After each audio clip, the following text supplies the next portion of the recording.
Well, hello again, everybody. Here we are, having our pilgrimage feast for the Feast of Weeks in the Pentecost. We're going to have a discussion about the Sardis and Laodicean era. It seems nobody wants to take that monocle. Every church wants to think that it's Philadelphian, but what is the difference between Laodicea and Sardis? What's the demarcation? What happened there, Wayne? Well, the Sardis system came out of the Thyatiran era, out of the Waldensians, and we'd gone through in this move into Britain, where the British Church was established by Aristobulus, and the Sabbatarians were in Britain from 40 AD onwards, 40 CE. Right. So they were all operational and dedicated, and then suffered intense persecution. The Thyatiran era was spread right over Europe and through into the Middle East, through the Paulicians to Philippopolis. They had been part of the Pergamus era, but the Thyatiran era, run from Europe, was the operational system.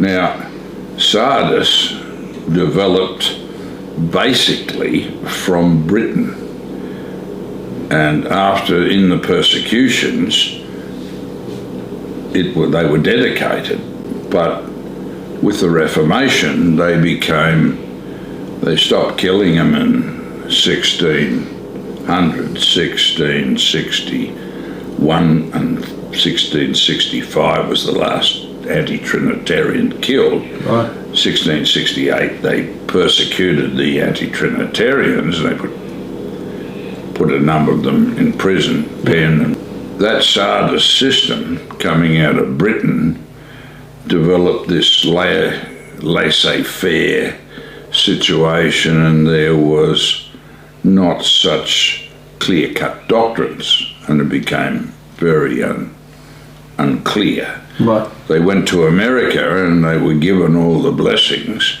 and with that they became wishy-washy. Right. They watered down, everything diluted.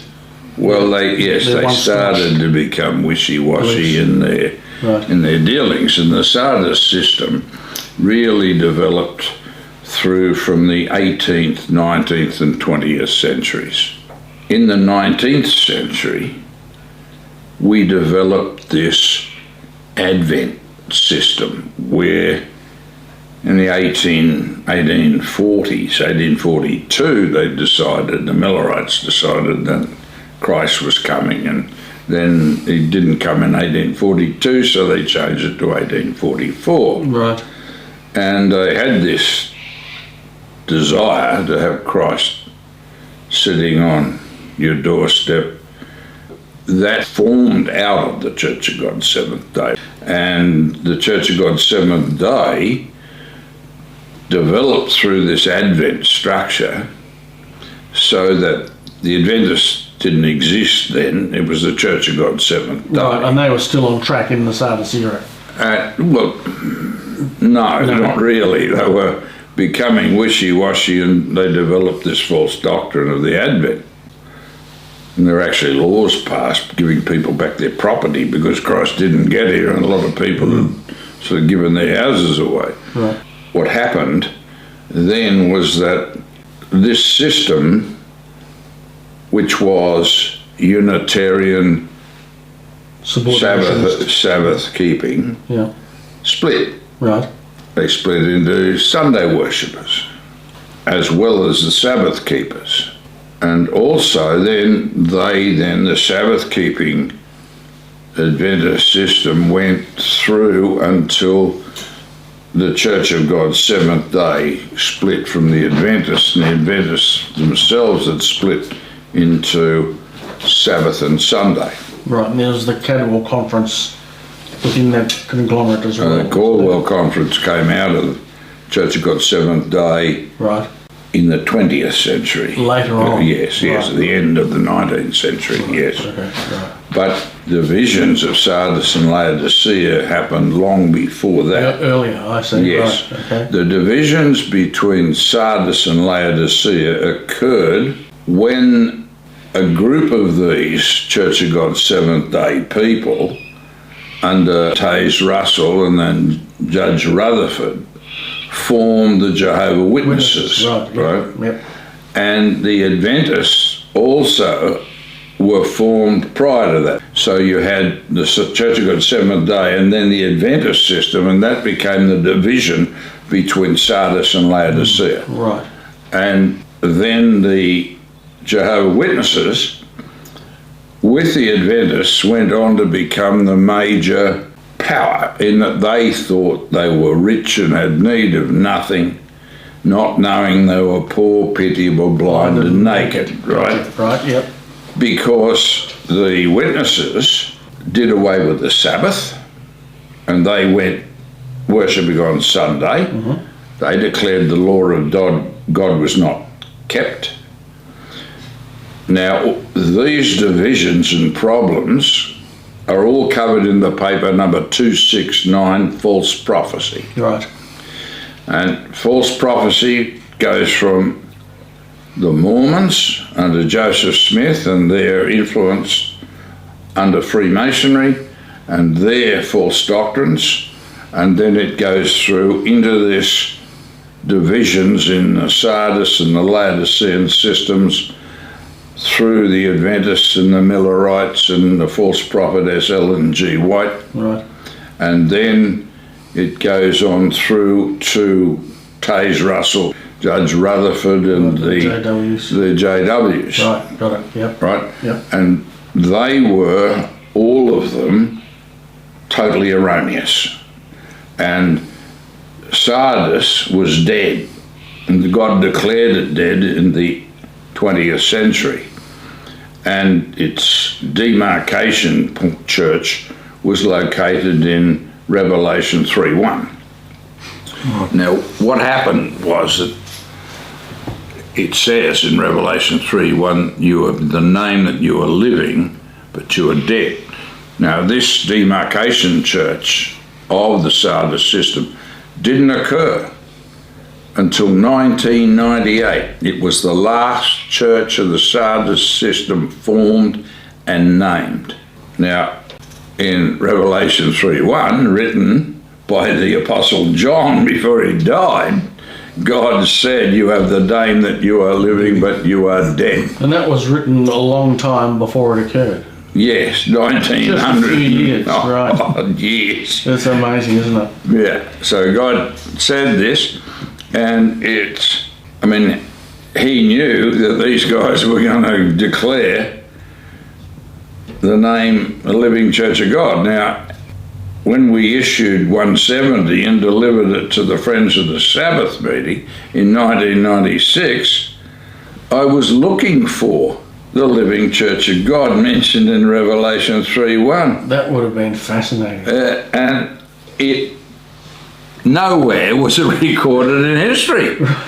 I realised in 1996 that it still had to be declared. Wow. It hadn't even been formed. And so I then sat back and we wrote the paper, and then sure enough in 1997 at the end, Global had collapsed, declared bankruptcy. The Living Church of God was then declared out of Global, and the Restored Church of God was the other organisation declared to come out of the end of the Sardis system. Right. And those two churches were the demarcation, but the name was Living from Revelation 3:1. In a way, you'd think they would have avoided that name because it's been written there for 1900 years. Yes. I had a young lass come up to me in 1998, the Passover in the States, and she said, wait, why would the Living Church of God take this name? Right. And she turned, the Bible's open, Revelation 3:1, you know. Yes, I said, well, perhaps they hadn't read the text. I said, that's prophecy, it can't be broken. That's why they took the name. Right. It fulfilled prophecy. They couldn't avoid it, right? No, it was. They seemed like a good idea at the time. It's when God says, this is what you did and what you're going to do, because he knew what they were going to do. He knew that name was self-righteous. Sure. Oh, I think the same they thing. declared they were living. Yeah, the same thing with the restored church. I mean, that name itself, you're trying to restore God's one true church. It's always been in existence. I don't think so. Yeah, well, they didn't understand. You can't restore something that's dead. Yeah, well, God had measured them through the measuring of the temple. Began in 1987 after the worthless shepherd died. In January 1986, they declared the measuring of the temple, which was the measuring of the last 40 years, the final generation that Christ talks about, through from 1987 to 2027. That is the period of the last generation of the final days. And that's interesting how it's been discussed that the idol shepherd was blind in one eye, and his right arm. Was missing because his brother's was. No, his eldest son was killed, and he went blind in his right eye. Right. That was the mark of the idol shepherd foretold 2,700 years ago. Right. And why, with all of these groups, they all say, no, we're not Sardis, we're not Laodicea, we're Philadelphia. But what truly, and how can someone claim to be the Philadelphian church? What's the truth of that church? Well, good question. This Sardis and Laodicea came out of Sardis, and Philadelphia came out of Sardis. And Philadelphia was prophesied 2,700 years ago by God re-prophesied in John chapter 3 verses 7 to 13. That Philadelphian system was the system, did the work in the last days of warning of the coming of the Messiah. Now, we've covered the papal warning of the last days in number 044. Right. This system had to come out of the Sardis system so that both Laodicea and Philadelphia came out. But Laodicea actually came out earlier than Philadelphia, but it broke away and became a wealthy system.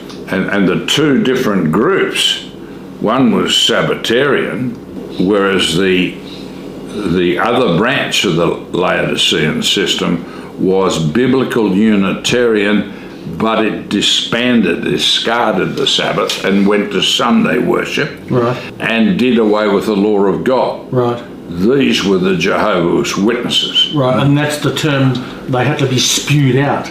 Yes, they were spewed out because they were completely lukewarm about everything, and they thought they were rich. The same with the Adventists.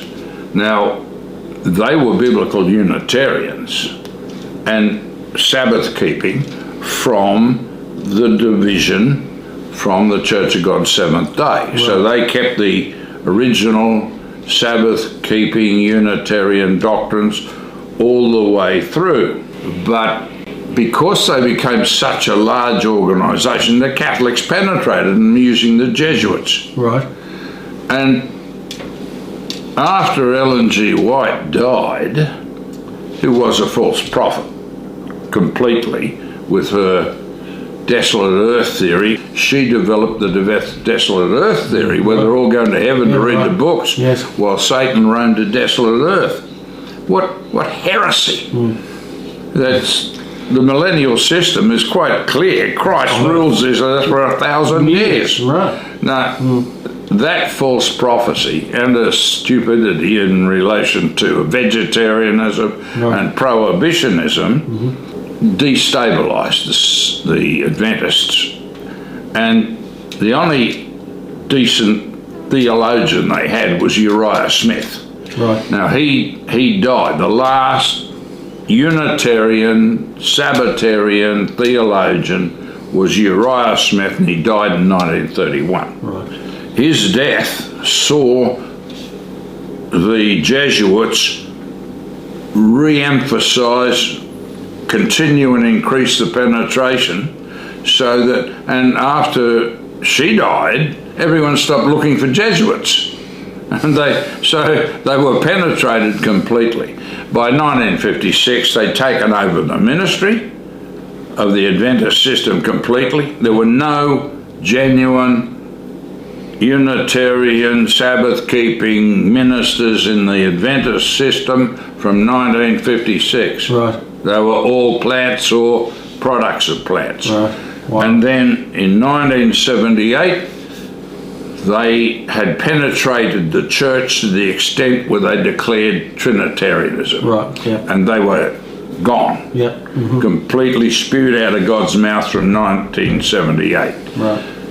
The Watchtower and Bible Tract Society, running the Jehovah's Witnesses, were completely erroneous from the time of Rutherford, and Taze Russell, where they did not understand the prophecies of the resurrections. They didn't understand. They even got to the stage where the 144,000, which were the early witnesses, were going to heaven, and the rest of the witnesses were going into the millennial system under Christ as human beings. Now, you can't believe this nonsense that they would get to that stage and then declare that the law of God was done away. And I've had them standing on my front doorstep telling me, senior Jesuits, saying the law of God's done away. Right, yes. And they said, oh, you can't keep the system, you don't want to become a Jew. Right. And I standing there looking at them saying, well, Christ was a Jew. Right. So what goes on up here? Right. The fact is that they've lost the plot. And the Church of God Seventh Day went on Unitarian Sabbatarian until it got to 1995. After the Worldwide Church of God collapsed in that measuring system, which began in 87, it came to 1993, and for the third year of the sacred calendar in the third cycle, which was 1994, it had been measured and God had scattered it to the four winds. So that by the new year of 1994, the Philadelphian system had to be formed, and it had to be formed from the south in accordance with Ezekiel, as we've covered in the paper Fire from Heaven. Right. Where it started from the south in Ephraim, then it went north, and now it will take over the whole world, from America, Canada, Europe, right through the world. Right. And the Messiah will come and they will take over the earth. But these two Sardis and Laodicean systems, one is spiritually dead. It's been declared dead. Its demarcation church was the Living Church of God, formed in 1998. Its systems are such that they are totally disjointed, and their views on the nature of God. Right, that's the reasons why they're dead that we're leading into now, folks. They're dead because they didn't get the nature of God right. Right, yeah. And they didn't keep the new moons. And the last of Sardis that kept the calendar correctly was the Caldwell Conference in Idaho. Right. And they were the only ones that did there. The rest of them were all keeping it from Thyatira in Europe. Right. The new moons were not kept by Sardis, and they did not keep the temple calendar from Duggar and Armstrong in 1940 to 1946 when they introduced the Hillel calendar. Right. Now, the Church of God in all of its eras had never kept the Hillel calendar. Until that until 40 to 46, when Duggar and Armstrong introduced it to the church. And Armstrong was never properly baptized. He was never baptized. as a member of the Church of God. And he was credentialed by the laying on of hands. He was ordained by the laying on of hands of the Church of God Seventh Day. His church didn't exist when he was ordained. Right. And then he was paid by the Church of God Seventh Day for 6 years, from 40 to 46. He was paid as a minister of the Church of God Seventh Day. Now, Roy Mars told me that, and he stated that they had taken all of the cash payroll checks that were given to Armstrong over 6 years. He took them up and showed them to these ministers of the RCG who were denying, and they became the WC, the Worldwide Church of God. Right. They were denying that Armstrong was ever in the Church of God Seventh Day, which was an utter lie. Oh, okay, that's what happened, right? Right. And from the Radio Church of God to the Worldwide Church of God, Yes. and that lying inference there, because he was already had undertaken the Radio Church of God in the 1940-1946 period. He One was still implicated with the He others. developed the Radio Church of God while he was a paid minister of the Sardis era, the Church of God Seventh Day. And then he had to say that he wasn't, so that he could try and insinuate that somehow he was the Philadelphian system. Right. Which was not true. And his system was the Sardis system, and the offshoots are still part of that Sardis system, and the demarcation church was laid out in 1998 as the living Church of God. Right. Revelation 3:1, fulfilling prophecy. So these are the two eras, and in 1994 the Philadelphian system was forced to form and reorganize to restore the Unitarian nature of God, the whole of the temple calendar, the new moons, and the feasts according to the temple calendar, not using Hillel and the Babylonian intercalations. Right.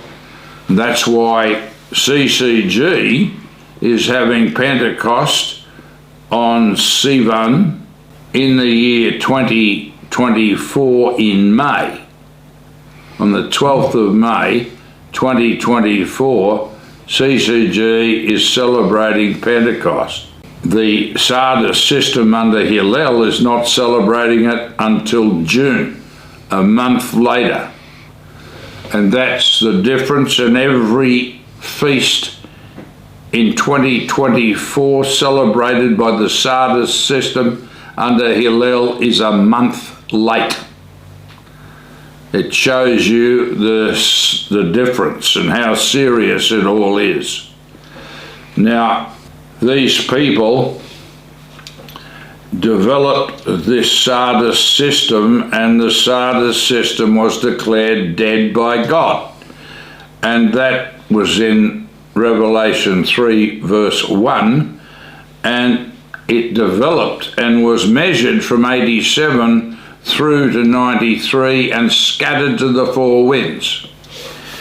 Now, what's happening now is that Sardis is saying, oh, we want to put the church back together again. Now, they're not allowed to put the church back together because God has declared them dead and scattered them to the four winds.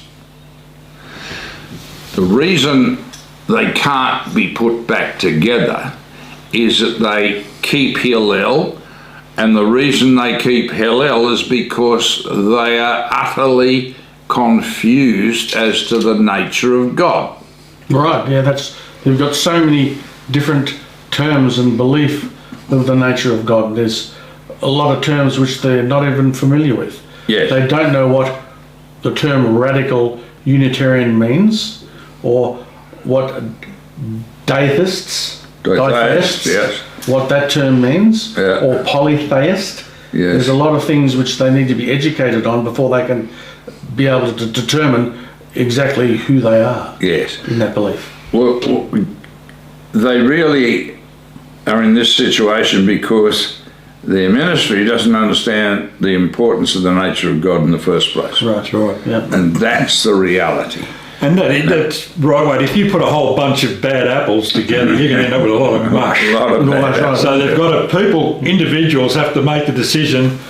I've got to find where the Philadelphian church is. It would be the only church that is keeping all the laws of God, including new moons, as they say, the Right. temple calendar. Yeah. Go find it. Everything and that get out of it. everything that was done in the first area of the church, Yeah. Yeah. and all the other areas up until the corruptions of Duggar and Armstrong, Yeah. that they followed and that we followed. Well, a good example of the seriousness of the situation is this. That one of our elders was in the United Church of God. And, he was in California, Los Angeles. And they had a meeting on the nature of God. And there were 5 ministers of the United System on the stage. And Tom asked a question about the nature of God. And the 5 ministers were all such that they each had 5 different opinions on the nature of God. They couldn't agree, and it broke out into a squabble. And they could not agree, and the minister, who was the congregation head at the site, in the end had to shut the conference down because these different ideas Yes. and of the ministry were so present and so divisive they couldn't agree. Right. Totally incompatible. That is still the same situation. Right. They keep Hillel because they can't keep the nature of God. They don't understand that. Right. They've lost the biblical Unitarianism of the Church of God Seventh Day. Armstrong wrecked it with his ditheism. The Trinitarians coming in took Armstrong's ditheism into binitarianism in order to make some sense of Armstrong's heresies. Right. The ditheism that Armstrong has was actually a polytheism. They had multiple gods because Armstrong allocated immortality, eternality to the fallen host and declared they couldn't be killed, which is a Roman Catholic doctrine. Right. Yes. So they decided that since they couldn't die, well, we'll just, there are 2 gods, and these gods were co-eternal. Right. That's the absolute opposite of the Unitarianism of the early Right. church. It's a lie, a fabrication, and a heresy. Right. And that is the term ditheism. Ditheism. Right. And Herbert Armstrong's ditheism was totally non-scriptural Right. and incoherent. What happened was because the binitarianism was established, they inevitably slipped into Trinitarianism. Right. Now, what they've got is ditheists, binitarians, which are then polytheists Yeah, right. because of these long-term eternal demons who can't be killed and going into a eternal torment, which is utter lie, totally contrary to the Bible. Yeah.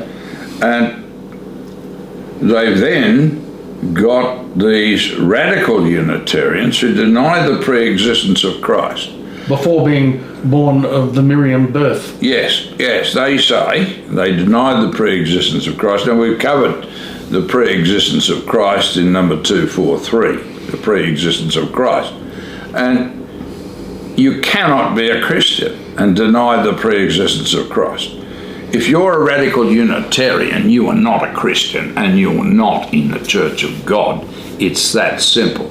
You can say all the things you like about, you feel that it's this way and that Christ wasn't in existence until he was conceived in the womb of Mariam, and that's a lie, and you'd be a complete fool. Right. God appointed Christ as the God of Israel in Psalm 45, 6 and 7. And we know that was Christ from Hebrews 1, verses 8 to 9. There is no way out. Right. And Stephen in Acts 7, 30 to 53 says that being who declared, the angel who declared the law to Moses at Sinai was Christ. Right. And that Christ they killed. No doubt, they're talking about Jesus Christ. 1 Corinthians 10 verses 1 to 5, Paul says that they all crossed the Red Sea and they were baptized.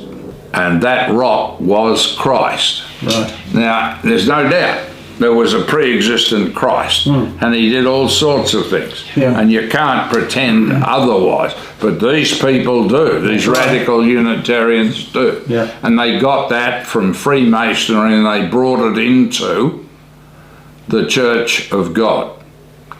And they will not be in the first resurrection, and nor will these ditheists, binitarians and Trinitarians. Those people cannot be used in the Church of God in the last days, and they cannot be used in the first resurrection.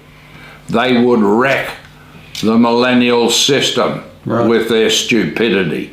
That's why they can't be allowed to live into the millennium, let alone be in the first resurrection.